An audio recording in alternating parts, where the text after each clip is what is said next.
Jamaah, oh jamaah, Alhamdulillah. Alhamdulillahirrahmanirrahim. Kembali lagi di Islam Itu Indah, Jamaah Islam Itu Indah dirahmati Allah. Masih membahas tentang tema yang luar biasa yang baru bergabung ya. Temanya adalah mental sehat, stres hilang. Alhamdulillah. Nah kita lanjut nih ya Ustaz Syamijin ya. Di zaman Rasulullah SAW atau mungkin para sahabatnya gitu ya kan. Pasti ada juga dong yang namanya orang susah mendapatkan mental health atau mental yang sehat gitu. Yang berujung-ujung tuh stres. Tapi akhirnya apa yang harus dilakukan? Pasti kan kalau masih ada Rasulullah enak nanyanya. Bagaimana caranya bisa menyembuhkan hati yang stres?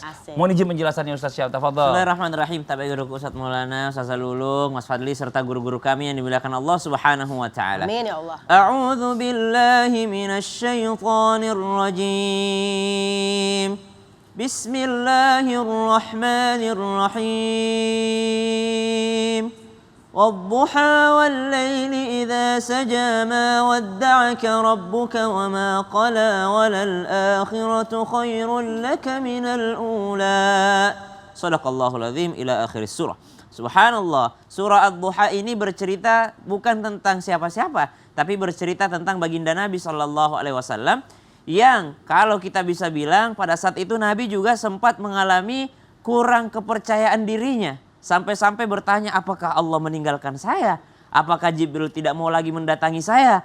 Kenapa wahyu ini tiba-tiba yang sebelumnya berangsur-angsur turun, terus hampir tiap malam turun, seminggu datang lagi, datang terus wahyu, tiba-tiba kok berhenti, subhanallah, bertahun-tahun berhenti, wahyu tidak turun kepada baginda Nabi SAW. Sampai Nabi mendapat ejekan-ejekan termasuk diantaranya daripada istri Abu Lahab mengatakan, Muhammad gimana sih kok nggak kerasukan lagi, subhanallah, dengan bahasa-bahasa yang tidak enak mengenai baginda Nabi SAW. Tentu saja Nabi SAW merasa kesedihan dalam dirinya. Tentu saja Nabi SAW jadi overthinking kalau bahasa anak sekarang.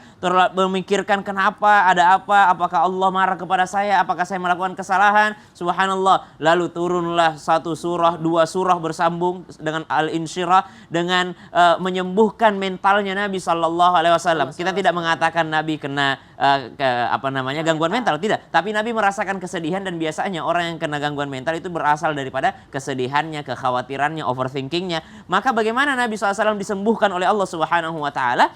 Nabi SAW diturunkan surah yang luar biasa menghiburnya. Allah Subhanahu wa taala setelah bertahun-tahun tidak menurunkan wahyu, lalu turunlah surah Ad-Duha. Wad-duha, demi waktu duha. Subhanallah. Kalau kita bisa ilustrasikan, duha itu adalah artinya pagi hari, sunrise. Subhanallah. Jadi maksudnya segelap apapun malam itu pasti akan terang juga kalau matahari sudah terbit. Jadi segelap apapun hidup kita, sesulit apapun hidup kita pasti akan ada terangnya juga. Karena tidak selamanya akan menjadi malam, tidak selamanya gelap, pasti akan ada cahaya yang datang menyinarinya.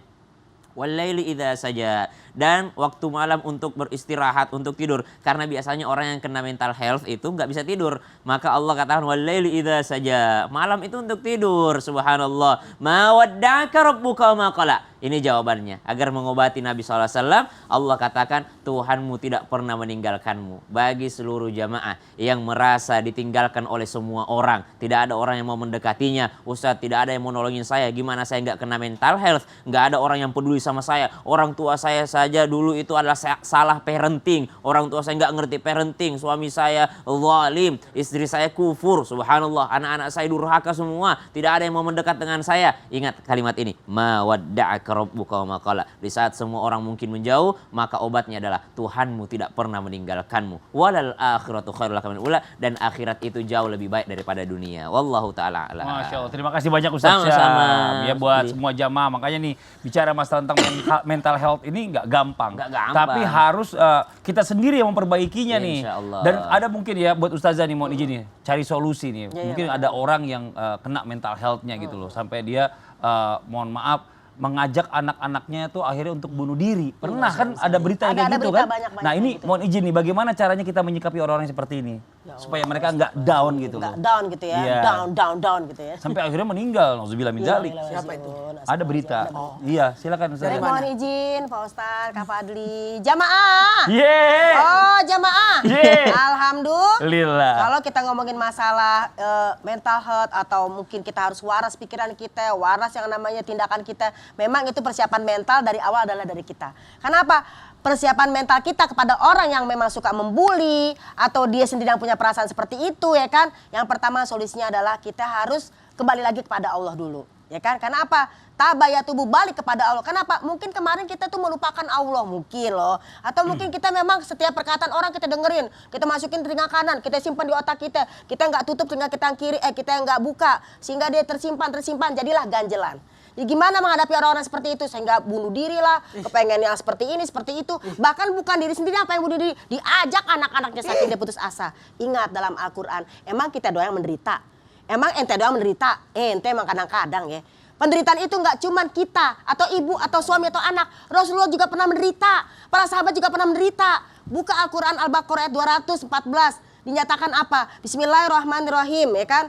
Ketika Rasulullah disebutkan dalam ayat tadi baksa wa dorro, mereka itu diberikan yang namanya baksa, kesengsaraan, dorro, kemelaratan, susah. Mental health-nya udah bukan yang namanya lagi ngomongin harta, ngomongin apapun, tapi semua terbunuh dalam perang misalnya, semua tersakiti dalam memeluk agama ini. Tapi apa? Zulzilu, sehingga mereka pada goncang hatinya. Kalau bahasa kita mah G6.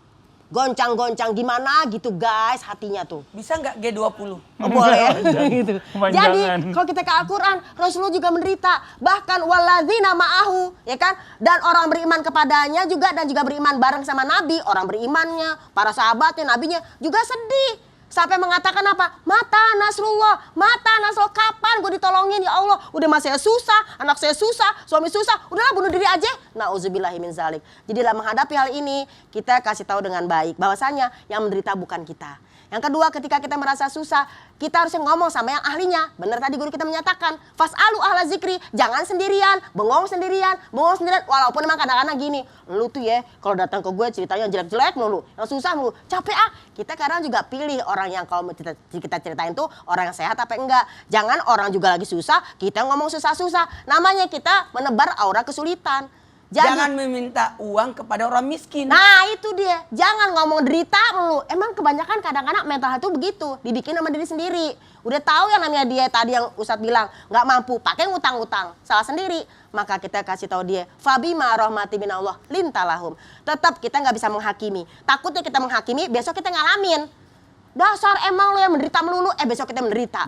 Dasar kamu punya anak menderita, gue mah amit-amit, besok kita. Nauzubillahi min zalik. Jadi tetap berbuat baik sama dia, tetap kita ingetin dia. Atau kalau emang kita merasa kita nggak sehat, jauhi mereka dengan cara yang baik. Betul. Wasbir ala ma yakulun, bersabar atas curhatan mereka, tapi wahjurhum hajron jamila, menjauh. Takutnya kita juga kena. Luar biasa. Guru kita satu ini. Iya, Semangat. Semangat sama ngomel beda tipis. Ya aduh, ya jamaah ya, ente kadang-kadang ente. Ente kadang-kadang emangnya kalau menderita kita bahagia Aduh. hilang. Yuk kita coba nih buat jamaah yang ada di rumah udah gak sabar pastinya pengen pertanyaannya dijawab sama guru-guru kita. Kalau gitu langsung aja kita masuk ke segmen Tanya Dong Ustadz. Kami semua tanya dong Ustaz. Oke, pertanyaan dari Instagram hamba Allah. Assalamualaikum Ustadz Ustazah. Waalaikumsalam warahmatullahi wabarakatuh. Suami saya sangat gampang sekali marah. Kalau saya kasih tahu untuk bersabar selalu tidak digubris. Saya takut suami saya stres Ustadz. Nah, ini Ustadz Maulana nih. Bismillahirrahmanirrahim. Jawab Karena saya dulu. memposisikan diri saya sebagai sosok laki-laki dalam hal ini suami. Memang kalau perempuan itu dan laki-laki kan beda. Maka solusi yang terbaik ketika melihat suami marah, kalau istri marah, kita dengerin. Karena mereka tidak butuh solusi. Butuh didengar. Butuh didengar. Tapi kalau laki-laki Yang marah, kita diamkan dulu untuk menjaga situasi. Kapan kita bisa masuk? Karena kapan kita masuk di saat dia marah, justru kita yang dimarahin. Maka solusi yang terbaik, lihat permasalahannya apa sih? Apa sih yang menyebabkan dia marah? Oh ini, kalau begitu jauhkan dia dari tempat itu. Dia lagi marah sama anaknya, jauhkan dia dari anak itu. Atau permasalahan ini. Kemudian yang kedua, carikan solusi buat dia, lalu perlihatkan contoh solusi itu menyelesaikannya gimana. Itu dari versi Ustadz Maulana. Kalau dari versi Ustadz Lulung? Kalau saya ngelihat suami misalnya marah-marah, yang pertama mungkin udah tanggal tua, ya kan? Oh, mungkin iya, loh bisa ya. jadi, Nah, itu ya. kalau ngomongin materi. Biasanya Atau perempuan mungkin ya. saya yang mungkin bikin salah. Ya udah diamin aja dulu. Abis diamin, ini kayaknya dia belum makan nih marah-marah. Siapin makanannya. Kayak dia kesel nih gara-gara mungkin kamarnya mungkin belum dirapin. Kita rapiin kamarnya. Kadang-kadang kita sebagai istri suka lupa. Jadi kita yang harus benar-benar kerjain apa yang ada. Baik Dan banget yang ketiga, istrinya ya. yang ketiga big hug, big hug. Oh. Kita peluk aja, ngomel, udah ambil tarik peluk aja udah. Kita juga berhenti marahnya. Yeah. Seperti Tunggu dulu. itu. Apa tuh? Yang nanya ini siapa? Hamba Allah. Tunggu dulu. Jangan-jangan Biasanya, nih buat jamaah yang di rumah. Biasanya perempuan itu marah-marah kalau lagi dapet. Nah, tapi laki-laki kalau marah, Kebalikannya. kalau lagi nggak dapet. Lagi nggak dapat. Nah itu dia. Udah kita lanjutin lagi ya. Dari Udah, pertanyaan yang dibahas. berikutnya dari Instagram hamba Allah. Assalamualaikum Ustaz. Waalaikumsalam warahmatullahi wabarakatuh. Maaf, saya butuh solusi. Ya. Iya. Maaf, atasan saya kebetulan bipolar, Ustadz. Apa yang diomongkannya kadang-kadang berbeda dan berubah-ubah. Bagaimana menghadapinya agar mental saya tetap terjaga? Wah, ini Bukan mental pejabatnya ya? Bukan, Atasannya? bosnya, bukan. Bukan. Tapi- Tapi mental dia menghadapi bosnya. Iya, bosnya yang bipolar. Silakan, dia selalu terzolimi. Ustaz Syam. Satu, silakan jawab. kalau penyakit menular wajib kita menghindar. Wajib kita lari darinya. Cari tempat kerja yang lain. Tapi bipolar tidak menular. Tapi bisa mempengaruhi mentalnya bawahannya. Karena ternyata perintahnya berubah-ubah.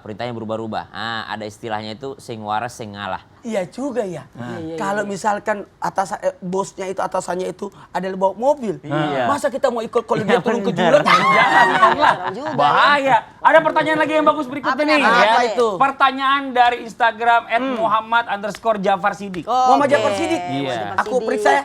Assalamualaikum Ustadz Ustazah. Waalaikumsalam warahmatullahi wabarakatuh. Saya tuh anaknya band banget. Makanya saya suka banget denger lagu mental gitu. Jadi saya semangat loh Ustadz Ustazah. Aduh, Jafar Aduh. Sidik. Woi, metal. Kok kita jadi emosi ya? Kita kena metal nih ya, kena mental. Dia tidak bisa membedakan antara mental sama mental ya. Udah, nanti kita lanjut lagi di rumah jangan kemana-mana, tetap di Islami Tinda. Jamaah, oh jamaah, Alhamdulillah. Tapi kalau saya punya buatannya antara